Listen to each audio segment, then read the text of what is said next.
La sorcière de Larry Mouffetard, la fée du robinet. Il était une fois une fée, une gentille petite fée, qui vivait dans une source, pas très loin d'un village.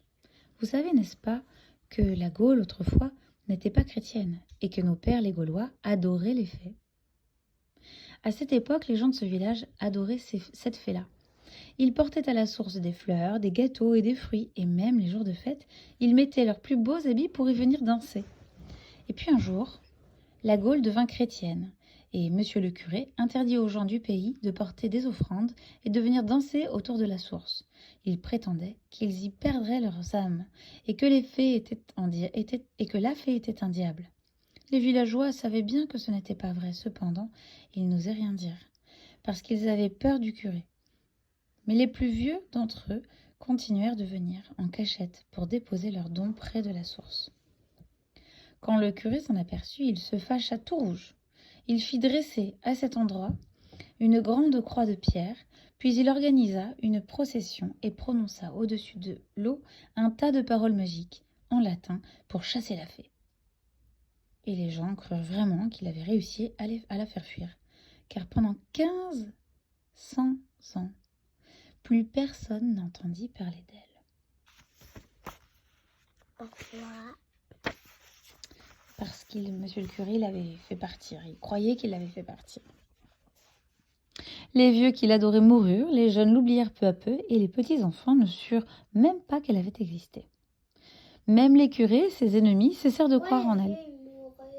Parce que, en fait, 1500 ans, c'est vraiment beaucoup, 1500 ans.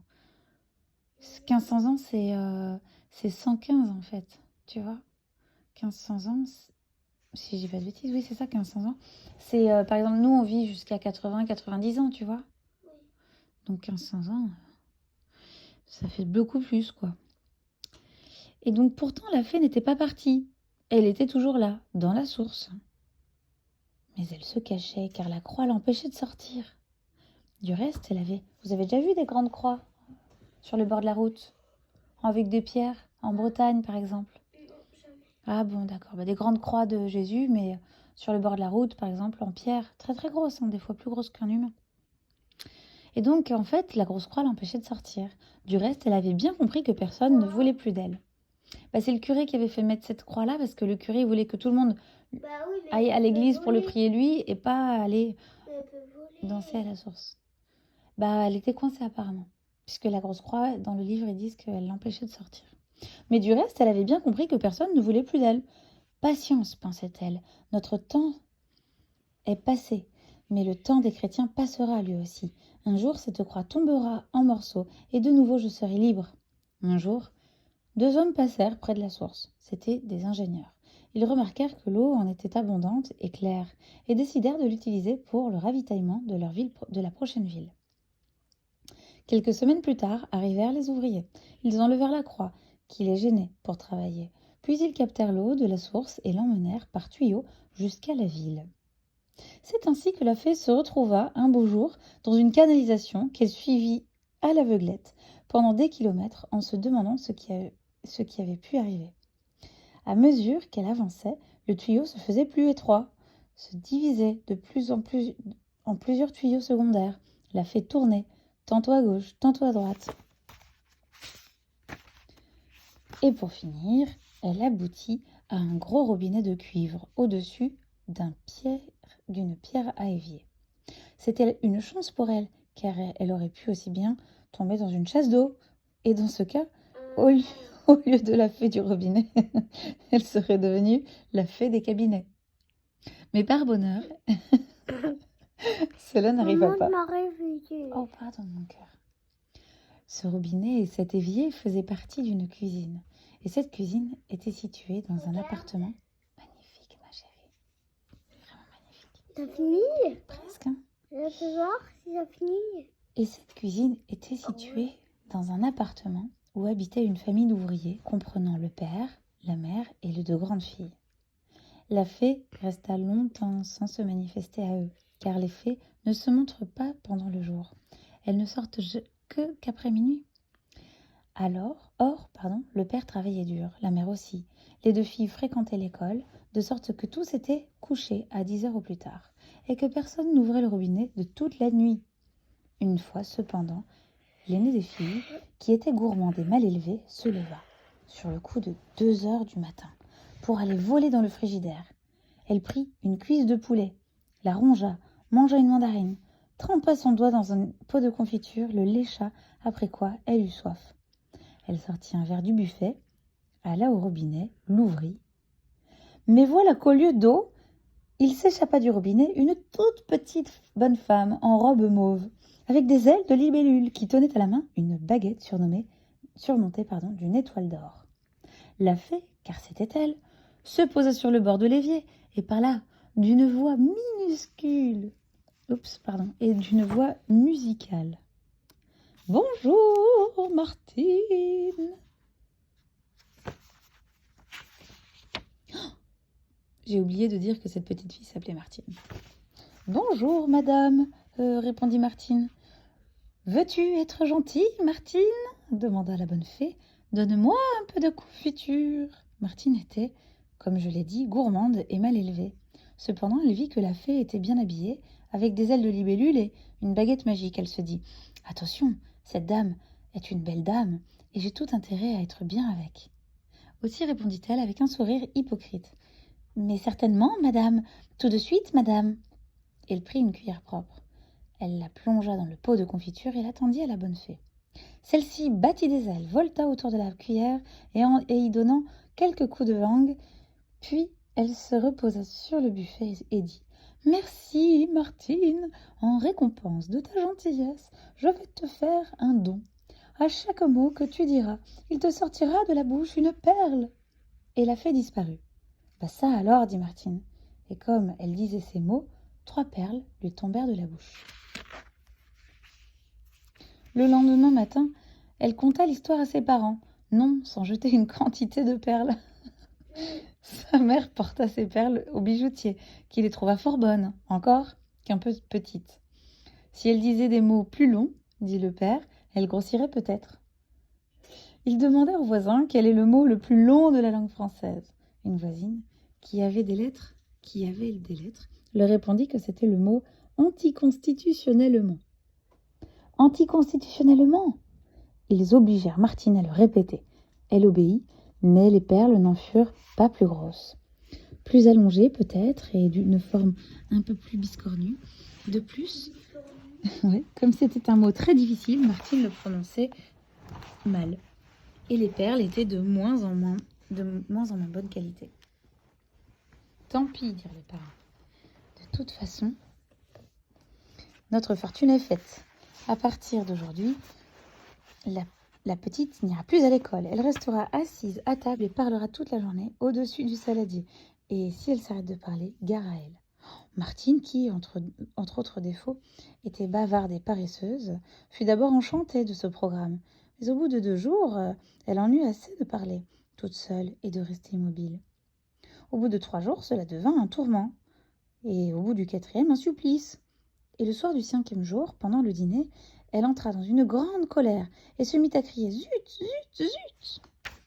En vérité, elle ne dit pas « zut », mais un mot beaucoup plus vulgaire. Et en même temps, voici que 3 grosses perles énormes roulèrent sur la nappe. « Ouh, qu'est-ce que c'est que ça ?» demandèrent les parents. Mais ils comprirent tout de suite. « C'est simple, dit le père, j'aurais dû y penser. Chaque fois qu'elle dit un mot ordinaire, elle crache une petite perle. Mais quand c'est un gros mot, elle en crache une grosse. » À partir de ce jour-là, les parents obligèrent Martine à ne plus dire que des gros mots au-dessus du saladier. Au commencement, cela la soulageait. Mais bientôt, les parents la grondèrent chaque fois qu'elle disait autre chose qu'un gros mot. Au bout d'une semaine, cette vie ne lui parut plus tenable et elle s'enfuit de la maison. Elle marcha tout le jour dans les rues de Paris sans savoir où aller. Vers le soir, affamée et rompue de fatigue, elle s'assit sur un banc. Un jeune homme, la voyant seule, vint s'asseoir auprès d'elle. Il avait les cheveux ondulés, les mains blanches et un air très doux. Il lui parla très gentiment et elle lui raconta son histoire. Il l'écouta avec beaucoup d'intérêt, tout en recueillant dans sa casquette les perles qu'elle jetait en lui, faisant ses confidences. Et quand elle eut fini, il la regarda tendrement dans les yeux. « Parlez encore, dit-il. Vous êtes merveilleuse. Si vous saviez comme j'aime vous entendre, restons ensemble, voulez-vous? Vous coucherez dans ma chambre et nous ne nous quitterons plus. Nous serons heureux. Martine ne savait pas où aller et accepta de bon cœur. Le jeune homme l'emmena chez lui, la fit manger, coucher, et le lendemain matin, au réveil, il lui dit « Maintenant, ma petite, parlons de choses sérieuses. Je n'ai pas l'intention de te nourrir à ne rien faire. Je m'en vais d'ici et je t'enferme à clé. Ce soir, quand je reviendrai, je veux que la grande soupière soit pleine de grosses perles. Et si elle n'est pas pleine, tu auras de mes nouvelles. » Oh, quelle horreur! Ce jour-là et les jours suivants, Martine fut prisonnière et obligée de remplir la soupière de perles. Le jeune homme, au regard si doux, l'enfermait chaque matin et revenait le soir. Et lorsque son retour... Ah oui, c'est affreux. À son retour, la soupière n'était pas pleine, il l'abattait. Oh là! Mais laissons pour l'instant Martine à son triste sort et revenons chez ses parents. La jeune sœur de Martine, qui était sage et bonne, avait été profondément impressionnée par toute cette histoire et n'avait pas la moindre envie de rencontrer la fée du robinet. Cependant, les parents, qui regrettaient amèrement la fuite de leur aîné, lui disaient chaque jour « Tu sais, si tu as soif la nuit, rien ne t'empêche de te lever pour aller boire un verre d'eau à la cuisine. » Ou encore « À présent, tu es une grande fille, tu pourrais bien faire quelque chose pour tes parents, après tout ce que nous avons fait pour toi. » Mais Marie, j'ai oublié de dire qu'elle s'appelait Marie, faisait semblant de ne pas comprendre.